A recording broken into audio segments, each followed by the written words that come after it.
Shabbat Shalom, mis queridos Javerín, mis queridos amigos. Qué bueno, otra vez por este medio, poder llegar a sus hogares con una nueva enseñanza de la Parashá de este día de Shabbat, de este hermoso día de Shabbat, ¿sí? Es la Parashá número 7, Parashá Vayetze, salió, ¿sí? Ahí encontramos nosotros cuando Jacob sale de su casa, ¿no? Con el destino de buscar a una esposa.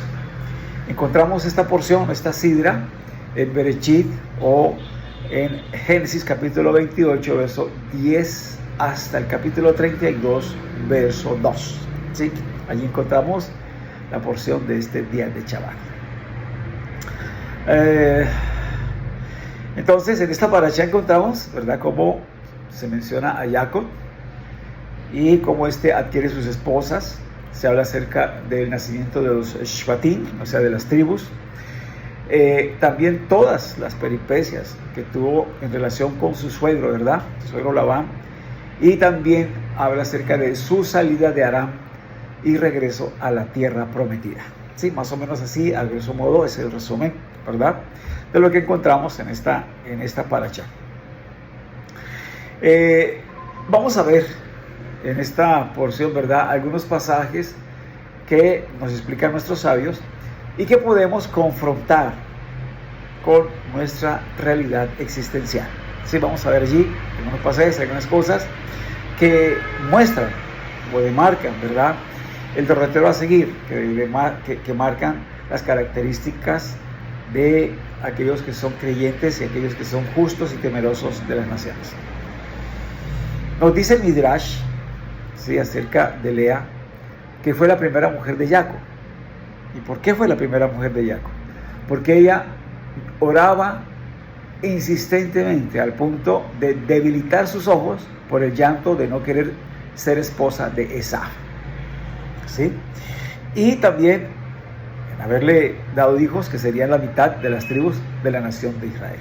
Entonces, aquí nos dice el Midrash, ¿verdad?, que ella oraba y lloraba, ¿verdad?, porque supuestamente ella era la elegida para Esaú, el hermano de Jacob, y ella sabía que Esaú no andaba buenos pasos, ¿sí? Ella no quería, ¿verdad?, a un rasha, o sea, una persona malvada como esposo, y por eso entonces ella oraba mucho, y aquí pues se le dio el privilegio de ser la primera esposa de Jacob y darle prácticamente la mitad de los Shvatim o de las tribus. 6 hijos tuvo ella, ¿verdad?, más una hija que fue Dina. Entonces señala aquí el Midrash que grande es el poder de la oración, ¿sí? Grande es el poder de las plegarias. Las oraciones de Lea provocaron la anulación de ese decreto de que tendría que casarse con Esaú o con Esaú, y hasta le permitió a ella ser la primera, ¿verdad?, en casarse con Jacob y tener hijos con él. Así nos dice el Midrash, ¿sí? Bueno, yo creo que esto nos enseña el gran poder que tiene las plegarias, las oraciones, ¿verdad? Las oraciones que hacemos continuamente delante del Eterno, ¿verdad?, tienen mucho poder, ¿sí?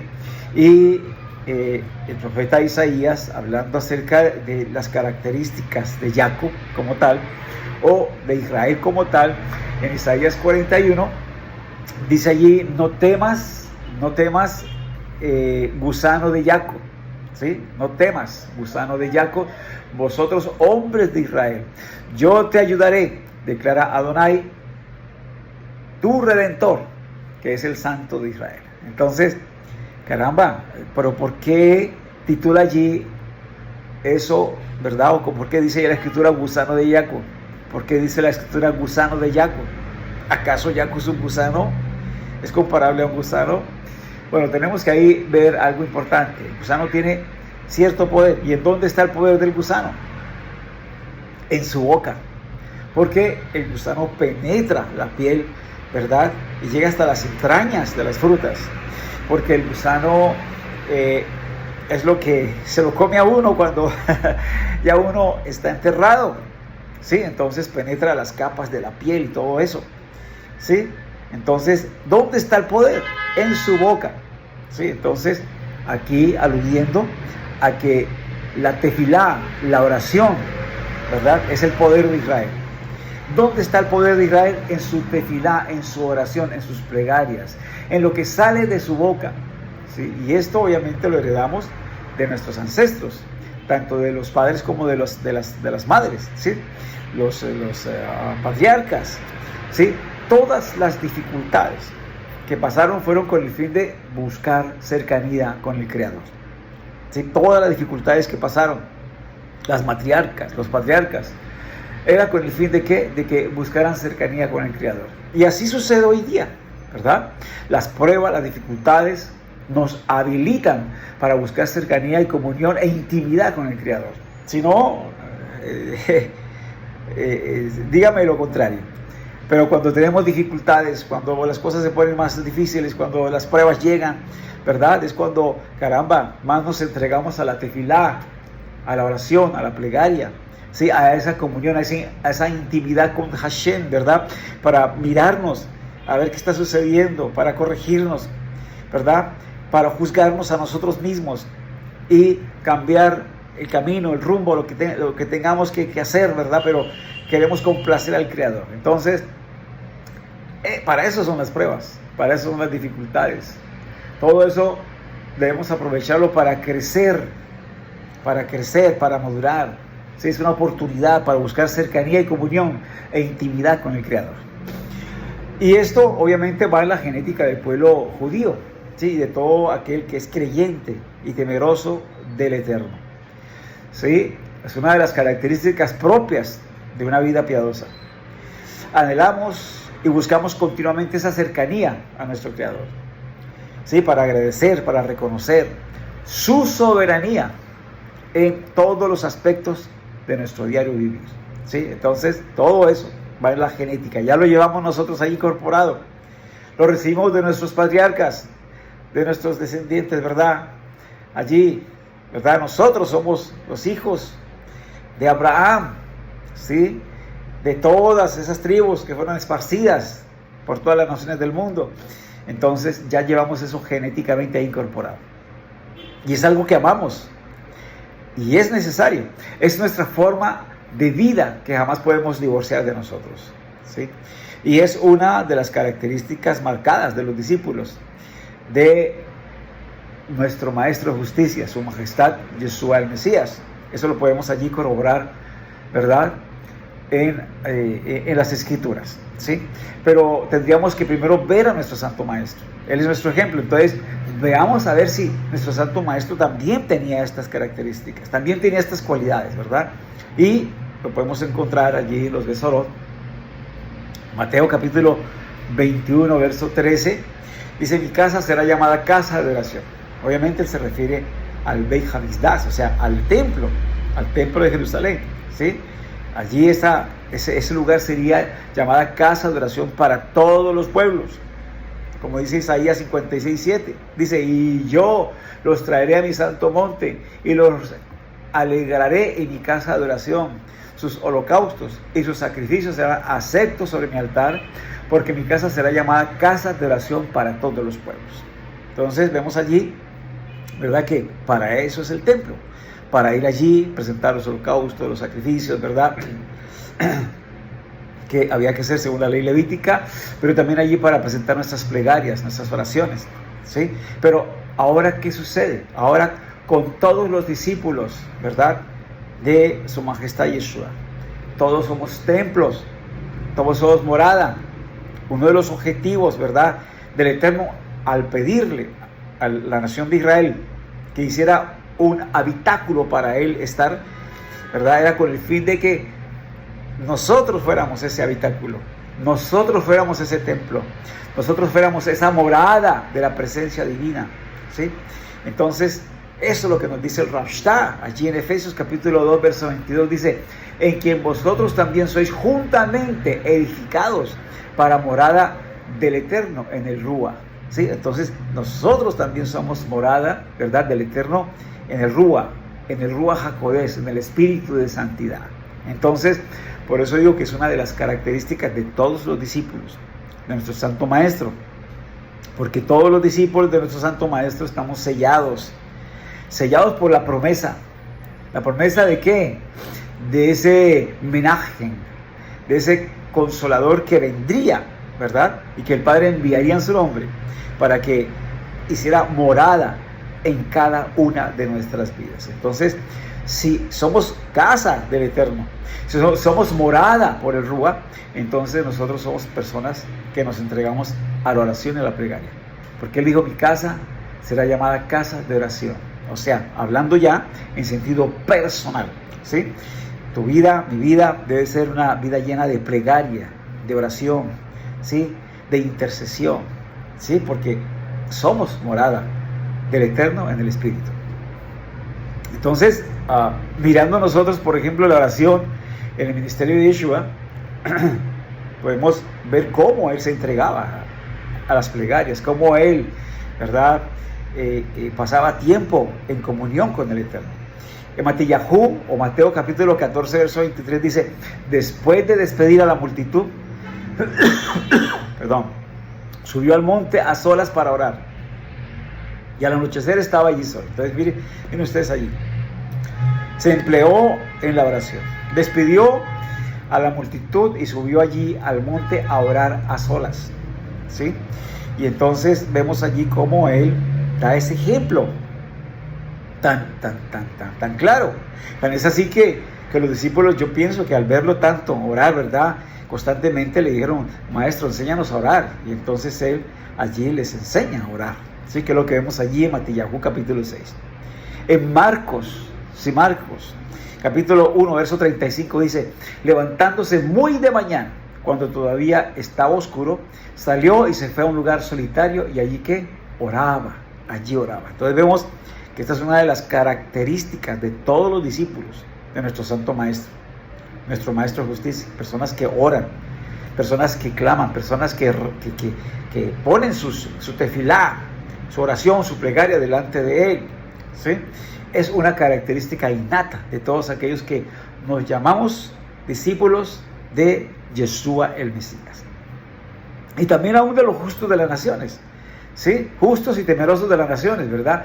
Justos y temerosos del cielo, también están estas características, ¿sí? Recordemos nosotros, ¿verdad?, el pasaje allí que encontramos en el libro de los Hechos, capítulo 10, verso 1 y 2, de este Cornelio, que no era judío y que él no cesaba de dar limosnas al pueblo de Israel, ¿verdad?, de darse de acá al pueblo de Israel y también de orar al Eterno continuamente. Dice allí, capítulo 10, verso 1 y 2, dice, había en Cesarea un hombre llamado Cornelio, centurión de la corte llamada la italiana, piadoso y temeroso del Eterno con toda su casa, que daba muchas limosnas al pueblo judío y oraba al Eterno continuamente.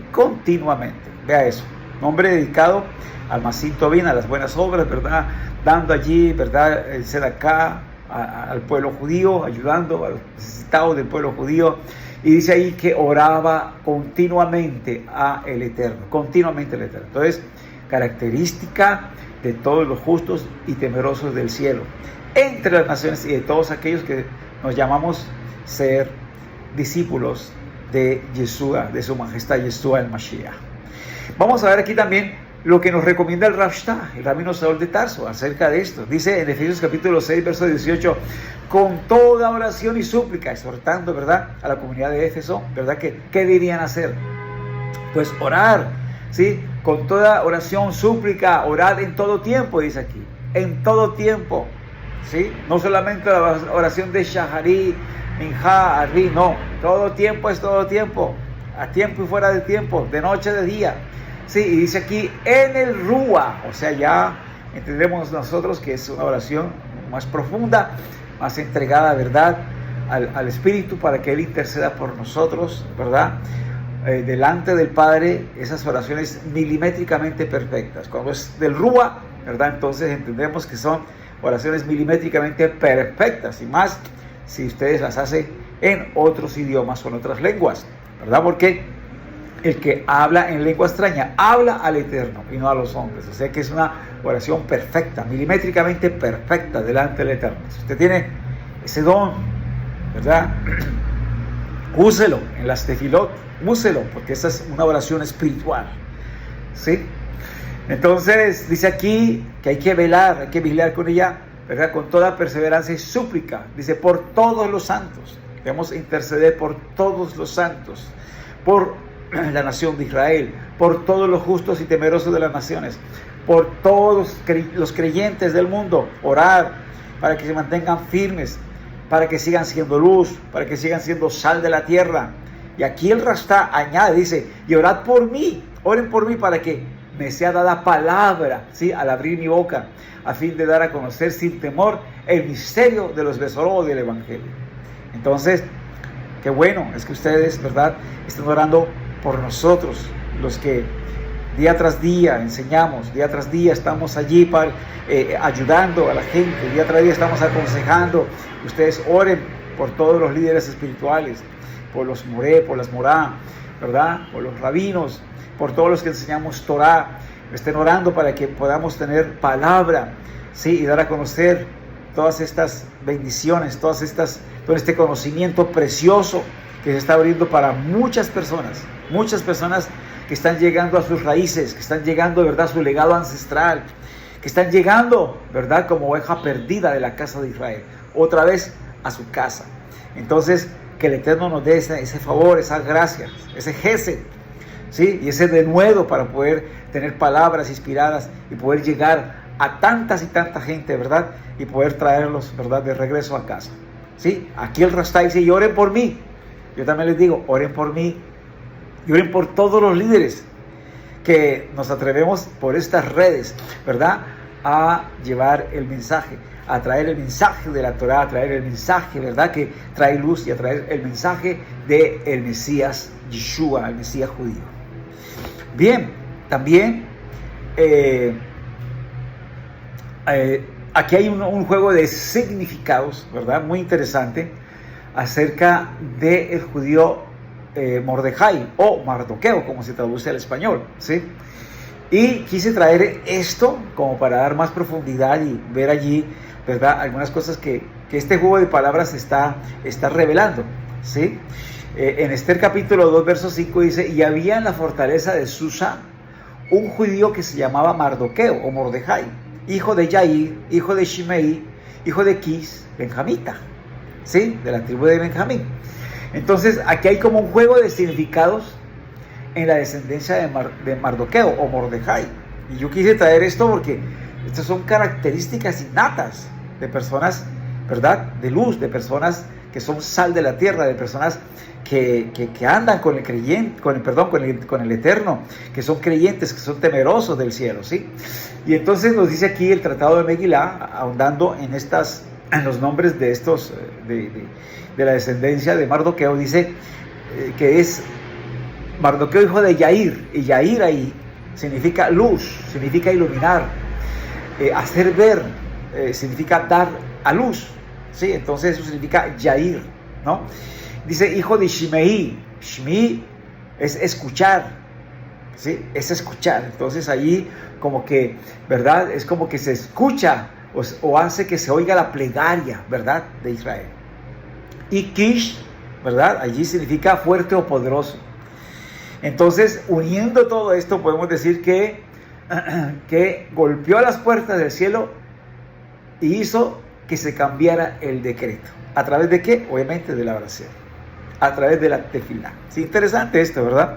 Sí, como allí esas palabras traen mucho, o sea, muchos significados, y sobre todo representa la acción, ¿sí?, que hizo allí Mordejai. Recuerden que Mordejai, al ver que iba a ser exterminado el pueblo de Israel, le pide a la reina Esther, ¿verdad?, allí para que interceda ante el rey para que ese decreto, ¿verdad?, se anulara. Entonces, por eso la Escritura señala allí, y según el Tratado de Megilá, estos nombres y sus significados, ¿verdad?, están revelando lo que en misión hizo Mordejai, ¿sí? Mordejai, hijo de Yair, hijo de Shimei, hijo de Quis, benjamita. Entonces, Yair, luz, ilumina, hace ver, dar a luz. Shmi es escuchar, hacer que se oigan las plegarias, y Kish, fuerte o poderoso, ¿sí? Entonces, oró al fuerte y poderoso, ¿verdad? Tocó las puertas del cielo y hizo que se cambiara el decreto. Entonces, con la oración, con las plegarias, podemos cambiar decretos divinos y buscar así la misericordia divina. Esto es muy importante. Y esto es una de las características de usted como creyente, mujer o hombre, ¿verdad? Que andamos con el Eterno. Es una característica de los hijos del Eterno. Nos dice el Midrash más. Dice así: Lea fue la mujer de Israel, que es el nombre que alude a su papel espiritual superior en el futuro.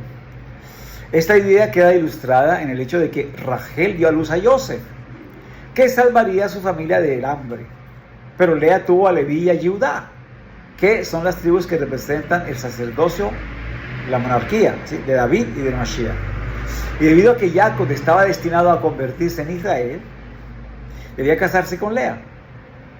Y el Eterno dispuso que así lo hiciera, contrariamente a lo que él persiguió en ese momento. El Midrash declara: Jacob dedicó todo su ser a trabajar para Labán solamente a causa de Rachel, ¿sí? Rachel la bella, que atrajo la atención de las personas ocupadas con actividades mundanas. Representa la misión de elevar y finalmente conquistar este mundo. Y debido a que Jacob tenía la tarea de elevar los recursos de este mundo hacia Dios, correspondía que se uniera con Rachel. Es por eso que se vio atraído a ella apenas la vio. Su alma de profeta reconoció en ella a la compañera que tendría en este mundo. Entonces, aquí Jacob representa, ¿verdad?, junto con Rachel, la parte material o mundana, ¿sí? Entonces, ¿qué nos quiere decir esto? Esto nos quiere decir que tenemos como dos niveles, dos cosas que hacer, ¿sí? Entonces, así mismo somos en este mundo, ¿sí? Todo lo que tenemos, lo que disfrutamos, ¿sí?, material, físico, ¿sí?, lo que nos atrae, lo que experimentamos debe ser elevado espiritualmente. Todo. Quiere decir que debemos ponerlo bajo la perspectiva de la Torah. ¿Sí? Todo, ¿verdad? Ponerlo al juicio de la Torah. Si está bien, si está mal, y cómo podemos nosotros elevar, subliminar, ¿verdad?, todo eso de una forma espiritual. Como dijera el Rashta, allí, Rabino Saúl de Tarso, cuando escribe a la comunidad de Corinto, 1 Corintios 10:13 dice: entonces, ya sea que comáis, que bebáis, que hagáis cualquier otra cosa, hacedlo todo para la Kabod de Elohim, para la gloria del Eterno, ¿sí? Entonces, cualquier cosa que hagamos en este mundo, ¿sí?, material y físico, tiene que insuflarse esa espiritualidad, ¿sí? Tiene que ver la Torah que habla acerca de eso que voy a hacer, voy a realizar o voy a disfrutar, ¿sí? Si es adecuado, si no es adecuado, si tiene que ser de esa forma o de aquella otra. Entonces tengo que aplicar esos valores espirituales a ese acto o a esas acciones, ¿sí? Entonces aquí dice: ya sea que comamos, que bebamos, que hagamos cualquier otra cosa, que lo hagamos todo para la gloria del Eterno, ¿sí?, para santificar su nombre. Entonces todo tiene que estar, ¿qué?, conforme a su voluntad. Queremos santificar el nombre del Eterno, entonces las cosas que hacemos, así sean lo más ínfimo, tiene que santificar el nombre del Eterno. Así tiene que ser. Entonces tenemos siempre, o debemos siempre considerar, si lo que hacemos en este mundo, por más sin importancia que sea, va de acuerdo con las buenas costumbres, la buena moral, si está en sintonía con lo que el Eterno pide o exige de nosotros, e inyectar espiritualidad que sea posible, ¿sí? Entonces, eso es lo que tenemos que hacer. Si lo que hacemos aquí va con las buenas costumbres, la buena moral, ¿verdad?, si todo eso está en sintonía con el Eterno, ¿sí? Si no, pues volverlo, ¿verdad?, allí, en la sintonía con el Eterno, que tenga, ¿verdad?, allí la voluntad del Eterno manifiesta, que eso que estoy haciendo, ¿verdad?, lo hagamos conforme el Eterno quiere, ¿sí? Sea que coma, sea que beba.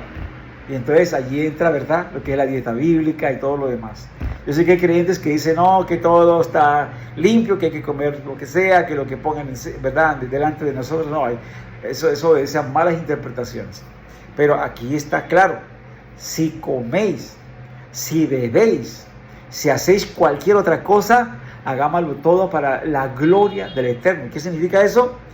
Para santificar su nombre, conforme a lo que Él señala, conforme a su voluntad. Vea, aquí está claro, cosas cotidianas, ¿verdad? El vestirse, el comer, el beber, sí, todo eso debe ir conforme a la voluntad divina. El vestirse, vestir con siñut, o sea, con recato, ¿sí? Las mujeres, los hombres, ¿no? El comer, comer lo que está prescrito en la Torá, en la ley divina, alimentos puros, alimentos limpios y según el caso, ¿verdad? A cualquier otra cosa que vayas a hacer, ¿sí?, que revista, ¿verdad?, o implique el tener que interactuar con gente idólatra, con gente, ¿verdad?, del mundo, con gente pecadora, tenemos que ser muy cuidadosos, ¿verdad?, para dar siempre un testimonio impecable, íntegro. Entonces, tenemos que tener mucho cuidado con ello. Bien, yo creo, así lo estimo, una de las claves para lograr esto, es declarar o dar a conocer lo que somos, ¿sí? De a conocer lo que usted es. Identifíquese como una persona creyente. Si es judío, identifíquese como una persona judía. Y ahora usted no, pero hoy, ante el antisemitismo y todo eso, vean, el Eterno lo honra a uno. Uno no debe avergonzarse de eso. Uno debe decir, yo soy judío, sí, creyente del Mesías. Yo creo en el Mesías que ya vino y que volverá a venir. ¿Sí? Yo soy judío, ¿sí? Yo creo en la Torá y tengo un Eterno uno y único, ¿sí? Y también creo en su Mesías, en su ungido, Yeshua de Nazaret. Entonces, una de las cosas, la clave para uno santificar al Eterno en todo, es declarar lo que uno es, porque cuando uno declara lo que es, entonces ya uno se cuida de dar buen testimonio. ¿Se cuida de qué? De hacer las cosas correctamente, ante los demás, ¿sí? Se cuida uno, ¿verdad?, de ser una persona servicial, una persona que ayuda, que bendice, una persona que suma siempre, no que resta, una persona que es luz, ¿verdad?, que trae conocimiento. Entonces eso es lo más hermoso que uno puede hacer, identificarse, donde quiera que esté uno, con el grupo que sea, identificarse uno como una persona creyente en el único y todopoderoso de Israel, en su Torá y en el Mesías. Entonces, eso es una de las características, ¿verdad?, de todos los creyentes. Ahora, como Lea representa a Israel, que significa la elevación espiritual, ¿verdad?, tanto en el sacerdocio por su hijo Leví, como por la monarquía, ¿verdad?, con su hijo Yehudá, esto representa al rey David y al Mesías Yeshua, ¿sí? Entonces representa estos dos, aspectos importantes. Nos dice el Midrash, ¿sí?, hablando acerca de Yehudá, dice, este nombre contiene las letras del nombre inefable del Eterno, así como también el lexema que denota gratitud y alabanza. Entonces, cuando usted escribe, ¿verdad?, Yehudá, ¿sí?, Yud, Hei, Bat, Dalet, Hei, ahí está obviamente también el nombre divino, Yud, Hei, Bat, Hei, ¿sí? Pero entonces se pone Yud, Hei, Bat, Dalet, Hei, Yehudá, ¿sí? Y esto también denota lo que es gratitud y alabanza. Cuando Lea tiene, ¿verdad?, ayuda, entonces ella le pone ese nombre por gratitud y por alabanza al Creador. Y según Soforno, ¿verdad?, de aquí aprendemos que este nombre transmite el concepto de darle gracias al Eterno. Gracias al Eterno. Entonces, otra de las características de los hijos del Eterno es darle gracias a Él. Por todo.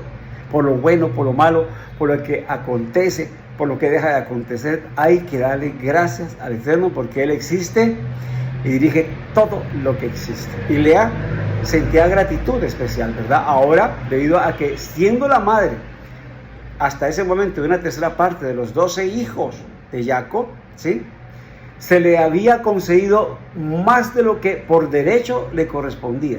Ese es el comentario de Rashi, ¿sí? Y aquí Hidushei Harim señala que los judíos fueron llamados Yehudim o judíos, plural de Yehudá, debido a que ser agradecidos con el Eterno y sentir que Él nos da más de lo que nos corresponde constituye una característica típicamente judía. Ahí tiene. Entonces, ser judío es siempre ser agradecidos con el Creador, brindarle adoración, brindarle alabanza. Eso es una persona creyente, ¿sí? Una persona que se siente perdonada, limpiada por la sangre bendita y poderosa del Mesías, una persona que se siente agradecida con el Eterno, una persona que ama al Eterno, siempre tendrá una palabra de gratitud, en cualquier circunstancia, ¿verdad? Una palabra de gratitud, de alabanza, de adoración al Creador.